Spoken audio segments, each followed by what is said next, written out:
बोल कृष्ण कन्हैया लाल की जय।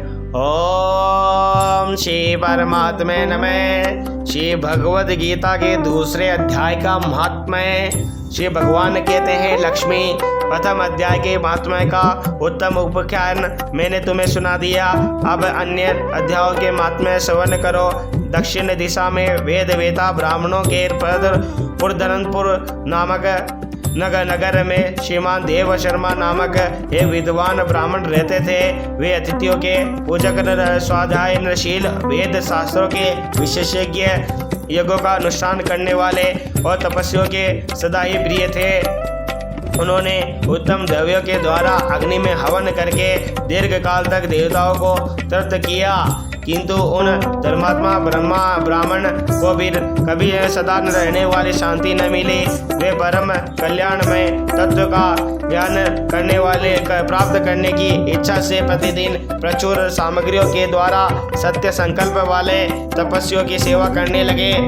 इस प्रकार शुभ आचरण करते हुए उन्हें बहुत समय बीत गया। तदंतर एक दिन पृथ्वी पर उनके समक्ष एक त्यागी महात्मा प्रकट हुए। वे पूर्ण अनुभवी, आकांक्षा रहित, नासिका के अग्रभाग पर दृष्टि रखने वाले तथा शांत चित्त थे। निरंतर परमात्मा के चिंतन में संलग्न और वे सदा आनंद विभोर रहते थे। देव शर्मा ने उन नित्य संतुष्ट तपस्वी को शुद्ध भाव से प्रणाम किया और पूछा, महात्मन, मुझे शांतिमयी स्थिति कैसे प्राप्त होगी? तब उन आत्मज्ञानी संत ने देव शर्मा को सोपुर ग्राम के निवासी मित्रवान का जो बकरिया का चरवाह था परिचय दिया और कहा, वही तुम्हें उपदेश देंगे। यह सुनकर देव शर्मा ने महात्मा के चरण में वंदना की और समृद्धिशाली सोपुर ग्राम में पहुंचकर उसके उत्तर भाग में एक विशाल वन देखा। उसी वन में नदी के किनारे एक शिला पर मित्रवान बैठा था। उसके नेत्र आनंदित तीर के सैर निश्चल हो रहे थे। वह अबलतक दृष्टि से देख रहा था। वह स्थान आपस का स्वाभाविक वीर छोड़कर एकत्रित हुए परस्पर विरोधी जंतुओं से घिरा था। वहाँ उद्यान में मंद वायु चल रही थी। मृगों के झुंड शांत भाव से बैठे थे। मित्रवान दया से भरी हुई आनंदमय मनोहर रानी दृष्टि से पृथ्वी पर मानो अमृत छिड़क रहे थे। इस रूप में उसे देखकर देव शर्मा का मन प्रसन्न हो गया। वे उत्सुक होकर बड़ी विनय के साथ मित्रवान के पास गए। मित्रवान ने भी अपने मस्तक को किंचित नवाकर देव शर्मा का साक्षात सत्कार किया। तदनंतर विद्वान देव शर्मा अनन्य चित्त से मित्रवान के समीप गए और कुछ जब उसके ध्यान का समय समाप्त हो गया उस समय उन्होंने अपने मन की बात पूछी। महाभाग मैं आत्मा का ज्ञान प्राप्त करना चाहता हूँ। मेरे इस मनोहर की पूर्ति के लिए मुझे किसी ऐसे उपाय का उपदेश कीजिए जिसके द्वारा सिद्धि प्राप्त हो चुकी हो।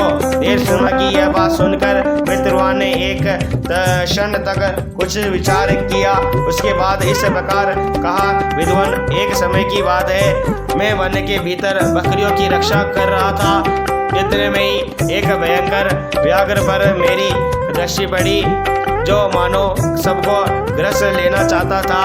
मैं मृत्यु से डरता था, इसलिए व्याघ्र को आते देखकर बकरियों के झुंड को आगे करके वहां से भाग चला, किंतु इन बकरी तुरंत ही सारा भय छोड़कर नदी के किनारे उस बाग के पास भरों की टोक चली गई। फिर तो व्याघ्र भी देश छोड़कर चुपचाप खड़ा हो गया। उसे इस अवस्था में देखकर बकरी बोली, व्याघ्र, तुमने तो अभिष्ट भोजन प्राप्त हुआ है। मेरे शरीर से मांस निकालकर प्रेम पूर्वक खाओ, न तुम इतनी देर से खड़े क्यों हो? तुम्हारे मन में मुझे खाने का विचार क्यों नहीं हो रहा है? व्याघ्र बोला, बकरी, इस स्थान पर आते ही मेरे मन से देश का भाव निकल गया। भूख प्यास भी मिट गई, इसलिए आज पास आने पर भी अब मैं तुझे खाना नहीं चाहता। व्याघ्र के यो कहने पर बकरी बोली, न जाने मैं कैसे निर्भय हो गई हूँ। इसमें क्या कारण हो सकता है? तुम यदि तुम जानते हो तो बताओ। ये सुन के व्याघ्र ने कहा, मैं भी नहीं जानता। क्यों, चलो सामने खड़े हुए इस महापुरुष से पूछे। ऐसा निश्चय करके वे दोनों वहां से चल दिए। उन दोनों के स्वभाव में यह विचित्र परिवर्तन देखकर मैं बहुत विस्मय में पड़ा था। इतने में ही उन्होंने मुझसे ही आकार प्रश्न किया। वहां विश्व वृक्ष की शाखा पर एक वानर राज था। उन दोनों के साथ मैंने भी वानर राज से पूछा। मेरे पूछने पर वानर राज ने आदरपूर्वक कहा, आज अजापाल सुनो, इस विषय में मैं तुम्हें प्राचीन वृत्तांत सुनाता हूँ। यह सामने वन के भीतर जो बहुत बड़ा मंदिर है उसकी ओर देखो। इसमें ब्रह्मा जी का स्थापित किया हुआ एक शिवलिंग है। पूर्व काल में यहाँ सुकर्मा नामक एक बुद्धिमान महात्मा रहते थे जो तपस्या में संलग्न होकर इस मंदिर में उपासना करते थे।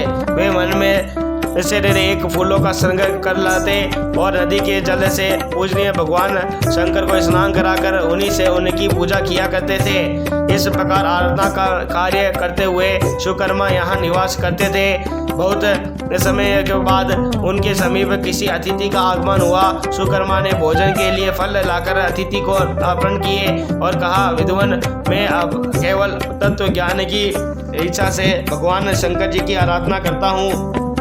आज इस आराधना को फल परिपक्व होकर मुझे मिल गया, क्योंकि इस समय आप जैसे महापुरुष ने मुझे पर अनुग्रह किया है। सुकर्मा के यह वचन, मधुर वचन सुनकर तपस्या के धनी महात्मा अतिथि को बड़ी प्रसन्नता हुई। उन्होंने एक शिलाखंड पर गीता का दूसरा अध्याय लिख दिया और ब्राह्मण को उसके पाठ एवं अभ्यास के लिए आज्ञा देते हुए कहा, ब्राह्मण, इससे तुम्हारा आत्मज्ञान संबंधी मनोरथ अपने आप सफल हो जाएगा। यो कहकर वे बुद्धिमान तपस्वी सुकर्मा के सामने ही उनके देखते देखते अंतर्धान हो गए। सुकर्मा विस्मित होकर उनके आदेश के अनुसार निरंतर गीता के द्वितीय अध्याय का अभ्यास करने लगा। तदंतर दीर्घ काल के पश्चात अंतःकरण शुद्ध होकर उन्हें आत्मज्ञान की प्राप्ति हुई। फिर वे जहाँ गए वहाँ तक का तपोवन शांत हो गया। उनमें शीत, उष्ण और राग देश आदि की बाधाएं दूर हो गई। इतना ही नहीं, उन स्थानों में भूख प्यास का कष्ट भी जाता रहा तथा भय का सर्वथा अभाव हो गया। यह सब द्वितीय अध्याय का जप करने वाले सुकर्मा ब्राह्मण की तपस्या का ही प्रभाव समझो। विद्वान कहते हैं, वानर राज के यो कहने पर मैं प्रसन्नतापूर्वक बकरी और माघ के साथ उस मंदिर की ओर गया। वहां जाकर शिलाखंड पर लिखे हुए गीता के द्वितीय अध्याय को मैंने देखा और पढ़ा। उसी की आवृत्ति करने से मैंने तपस्या का पार पा लिया। अतः भद्र पुरुष, तुम भी सदा द्वितीय अध्याय की ही आवृत्ति किया करो। ऐसा करने पर मुक्ति तुमसे दूर नहीं रहेगी। श्री भगवान कहते हैं, प्रिय मित्रवान की इस प्रकार आदेश देने पर देव शर्मा ने उसका पूजन किया और उसे प्रणाम करके पुरंदरपुरी की राह ली। वहाँ किसी देवालय में पूर्वोक्त आत्मज्ञानी महात्मा को पाकर उन्होंने वह सारा वृत्तांत निवेदन किया। उससे सबसे पहले उन्हीं से द्वितीय अध्याय को पढ़ा। उनसे उपदेश पाकर शुद्ध अंतकरण वाले देव शर्मा प्रतिदिन बड़ी श्रद्धा के साथ द्वितीय अध्याय का पाठ करने लगे। तब से उन्होंने अन्य प्रशंसा के योग्य परम पद को प्राप्त कर लिया। लक्ष्मी, ये द्वितीय अध्याय का उपाख्यान कहा गया है। बोलो श्री कृष्ण भगवान की जय।